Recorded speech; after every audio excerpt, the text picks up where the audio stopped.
Praise the lord. అంతా బాగున్నారు కదా? ప్రార్థన చేసుకుందాం. పరిశుద్ధుడా నీకు స్తోత్రాలు. మీరు ఇచ్చిన మంచి సమయాన్ని బట్టి నేను స్తుతిస్తున్నాం. ఎందరికో లేని భాగ్యం నాయన మీరు మాకు ఇచ్చారు నాయన. ఈ ఉదయకాలపు వేళలో ఈ వాక్య ధ్యానంలో ఈ బిడ్డలను ఆశీర్వదించండి. నీ వాక్యాన్ని అర్థం చేసుకుని కృప దయచేయండి. నన్ను యోగ్యునిగా చేయండి. యేసు నామములో ప్రార్థిస్తున్నాను తండ్రి, ఆమేన్. అందరికీ మన ప్రభు అయిన యేసుక్రీస్తు ప్రస్తుత నామములో వందనాలు. ఇవాల్టి వాక్య భాగము పరిశుద్ధ గ్రంథంలో నుండి సమూయేలు 2వ గ్రంథము 12వ అధ్యాయము 24వ వచనం. ఆయన మీ కొరకు ఎన్ని గొప్ప కార్యములు చేశానో అది మీరు తలంచుకొని యెహోవా యందు భయభక్తులు కలిగి నిష్కపటమైన హృదయం గల వారై ఆయన్ను సేవించుట అగత్యము. ఎందుకు సేవించాలి? ఆయన చేసినటువంటి గొప్ప కార్యాలను మనం గుర్తు చేసుకొని ఆయనకు కృతజ్ఞులమై నిష్కపటమైన హృదయముతో ఆయన్ను మనం సేవించాలి. అది మన బాధ్యత. ఏ మంచి మేలు లేని మన జీవితంలో ఆయన ఎన్నెన్నో గొప్ప కార్యాలు చేస్తున్నాడు, ఎన్నెన్నో మేలు చేస్తున్నాడు. మేలులతో మన హృదయాలను మన కుటుంబాలను తృప్తిపరుస్తున్నాడు. ఎందరికో లేని గొప్ప గొప్ప కార్యాలు చేస్తున్నాడు. భాగ్యాన్ని మనకిచ్చాడు. ఇది మనం ఇప్పుడు గుర్తు చేసుకోవాల్సిన వారమైనా. మనం ఆయన్ను మర్చిపోకూడదు. ఆయన ఉపకారాలకు కృతజ్ఞతలు చెల్లిస్తూ ఉండాలి. అన్నీ బాగున్నప్పుడు స్తుతి గీతాలు పాడడం కాదు,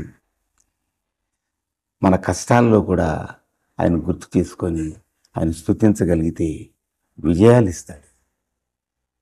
ఉదయకాల సమయంలో మనం ఒక్కసారి జ్ఞాపకం చేసుకుందాము. ఒక వ్యక్తి అన్నాడట, దేవుడు నాకేం చేశాడని దేవుడిని నేను స్తుతించాలి? ఈ సంవత్సరం అంతా కన్నీళ్ళు, కష్టాలే, నష్టాలే, బాధలే. కాబట్టి నేను ఎలా స్తుతించను? ఆయన్ను ఎందుకు స్తుతించాలి అని సేవకునితో అన్నాడట.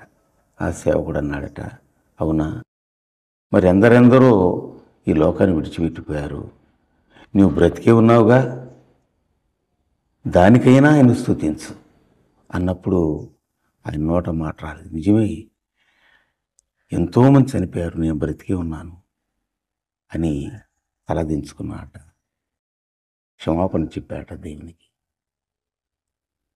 అవును, దేవుడు మన దోషాలను క్షమించినవాడు, మన కష్టాల నుంచి మనల్ని విడిపించినవాడు. మనం మరణ పడకల్లో ఉన్నప్పుడు మనల్ని సజీవులుగా లేవనెత్తినవాడు. మన మీద ఆయన కరుణ కటాక్షము చూపి మనల్ని ఆదుకున్నాడు కదా.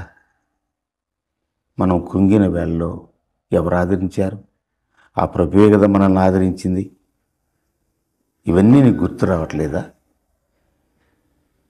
ఎందుకు స్తుతించలేవు నీవు? నీకు దేవుడిచ్చిన నోటిని ఎందుకు దేవుని కోసం వాడుకోవు? అసలు ఒక విషయం నీకు తెలుసా సోదరుడా, సోదరి? నీవు నేను ఆయన ప్రేమించకపోయినా ఆయన మనల్ని ప్రేమిస్తున్నాడు. ఆయన మన ఎల్లా గొప్ప ఆలోచన కలిగి ఉన్నాడు. మనల్ని వాడుకోని ఆలోచన చేస్తున్నాడు ఆయన. యోబు లాంటి శ్రమలు అనుభవించలేదుగా. ఆయన ఆస్తిపాస్తులు, కుటుంబాన్ని అన్నీ కోల్పోయాడు. చివరికి తన ఆరోగ్యాన్ని కూడా కోల్పోయాడు. విషయం ఏంటంటే, దేవుడు విడిచిన ఆయన్ని, ఆయన భక్తిని, విశ్వాసాన్ని విడిచిపెట్టలేదు యోబు. ఆ స్థితిలో దేవుణ్ణి స్తుతించాడు, ఘనపరిచాడు. అపవాది యొక్క శక్తులను ఎదిరించాడు. నిజమైన భక్తుడు, విశ్వాసి అని దేవుని నుండి గొప్ప మెప్పును పొందుకున్నాడు. అంతేకాదు, రెండింతల ఆశీర్వాదాన్ని పొందుకున్నాడు. నీవు ఇప్పుడు అనుభవిస్తున్నావు అంటున్నావుగా, కష్టాలు, బాధలు, నష్టాలు. వాటన్నిటి నుండి దేవుడు నీకు విడుదలిస్తాడు. నువ్వు నమ్మకంగా ఉండు. నీ భక్తిని, విశ్వాసాన్ని కాపాడుకో. పరిస్థితులు ఎలా ఉన్నా ఆయన స్తుతించడం నేర్చుకో.